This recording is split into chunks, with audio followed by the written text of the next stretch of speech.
Hi everyone, I am Xavier Chaos and welcome to my channel Inspo English. Last day I gave you a short speech on Onam celebration. Today here I am to continue the discussion on tense. I have completed giving explanation to what is simple present and present continuous and their uses. Today, let's start with present perfect.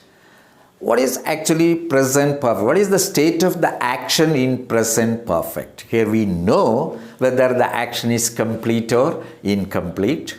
The action was started at some time in the past, continued up to the present moment, and it is 100% complete when I speak to you.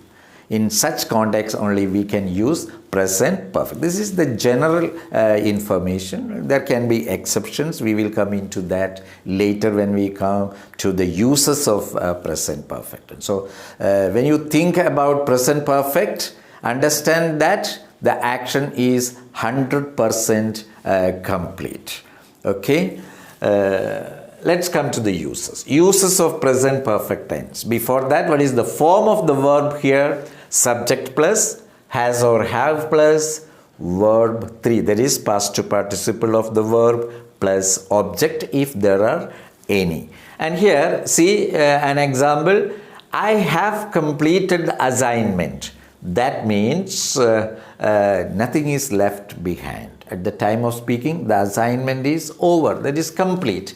Since the subject is I, we have used have. Otherwise, we have to use has. He, she, it has. You know, the personal pronouns I, we, you, and they. With this, we use have. And third person singular, he, she, it, we use has. That you have to keep it in your mind, register in your mind. Okay, let this box be registered in your mind. I, we, you, they, we use have in present perfect tense, and with he, she, it, we use has. And coming to the uses, the first one is to denote an action began at some time in the past and continued up to the present moment. That is what I said right now. Example, I have lived in this house for 5 years. That means when I speak to you, I have completed living in this house for 5 years. I am not stressing on the fact whether I live there right now or not, but I have completed living 5 years in this. I have lived in this house for 5 years. Okay, now let's go to the next one. To denote an action just completed. Just completed. Okay, when I talk to you, this is a present moment, but just before that, I completed something. See, I have finished the story. That means I was working with a story. I was trying to complete a story, and when I talk to you now, it is over. Okay, it is complete. The story is complete. Then I can say I have finished the story. Present perfect. He has seen a film. That means maybe he is just coming out of the theater, or maybe from the drawing room after watching a film. The action is, the activity is complete. Okay, that is it. Then third one, to speak of a past action, the time of which is not given and not definite.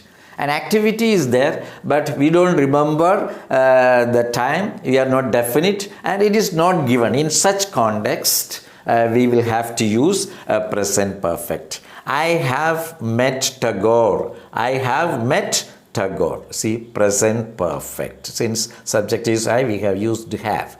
I have met Tagore. And when I say this example, see, suppose we are sure about the time.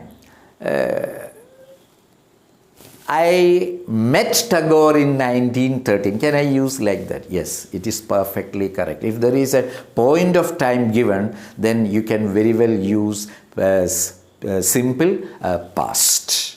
If the point of time is given, even if the activity took place 100 years back, no problem, we can use simple. I met Tagore in 1913. I always use this 1913 because you know it was in 1913 that Tagore was awarded the Nobel Prize for Literature for his work transcreation, not translation, transcreation of his work Gitanjali, originally written in Bengali. And it was W.B. Yeats who wrote the preface to his work Gitanjali, a transcreation of his Bengali Gitanjali. Okay, I met Tagore in 1913 must bring this memory to your mind. I have met Tagore is correct, but if there is a point of time, then I can use I cut this have and use I met Tagore, then you can add a point of time in 1913. Otherwise, you have to use I have met Tagore. Okay, so if you don't know the time, if you are not definite of about it, then you can use present perfect. Otherwise, simple past. To describe past events when we think more of their effect in the present than of the action itself. With an example, it will be very clear. Let me take this example first. I have cut my finger. See, it happened some time back. It is a past action, but we just forget that incident, but we think more of its effect at the present. What is the result? It is still bleeding. I have cut, when I say I have cut my finger, I am not speaking about the injury, rather it is the result of it. What is that? It is still bleeding. So another example, Gobi has eaten all the cheese. Cheese is over. We are not worried about that. What is then? What's your worry? Nothing is left for you. The result is more important than the action itself. Okay. So that is it. To describe past events when we think more of their effect in the present than of the action itself. Then fifth one, adverbs of time. Words like already, ever, always, never, constantly. They are used with present perfect as the context demands. That means the presence of these words, these adverbial particles, is a clue to you to understand that the sentence is in present perfect. Okay, so you can use this in present perfect. Let us see a few examples for that.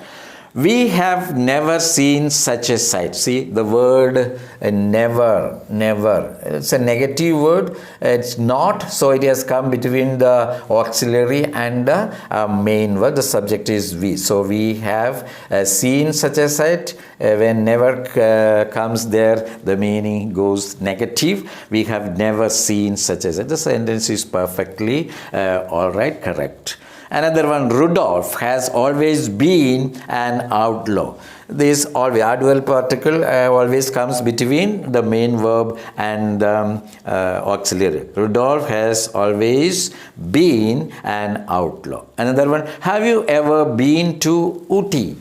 I think I can recollect your nursery days when as a kid. I hope you will recollect the rhyme. Pussycat, pussycat, where have you been? Present perfect. Okay, and then the answer is I have been to London to look at the Queen. So this structure is familiar to you even as a kid. That's what I mean. Okay, we have never seen such a sight. Here it's again the word never is used. And another one, have you ever been to? So ever, never, always, such words, constantly, already, all these words are used in present perfect structure. And the last one, present perfect this is not actually a use of present perfect, it's a warning to you. Present perfect is never used with adverbs of past time. For example, here, yesterday. Yesterday is an adverb showing past. So it cannot be used with present perfect. You cannot mix it up. See the example. He has gone to Madras yesterday. No. You have to make, in that case, if you want to use yesterday, then you have to change the verb into a simple past. He went to Madras yesterday. Then the sentence will be perfectly all right. So this sentence, as such, it is an incorrect usage. He has gone to Madras yesterday because we have mixed up present perfect and simple past. A point of time showing simple past. So you cannot use that. So it's a warning. I think these are the important uses of present perfect tense, and hope you followed and you enjoyed the session. Please watch the video several times. I am sure it will be helpful to you, and hope to meet you very soon with the continuation of present perfect continuous tense. Okay, till then, bye. Don't forget to subscribe. Thank you.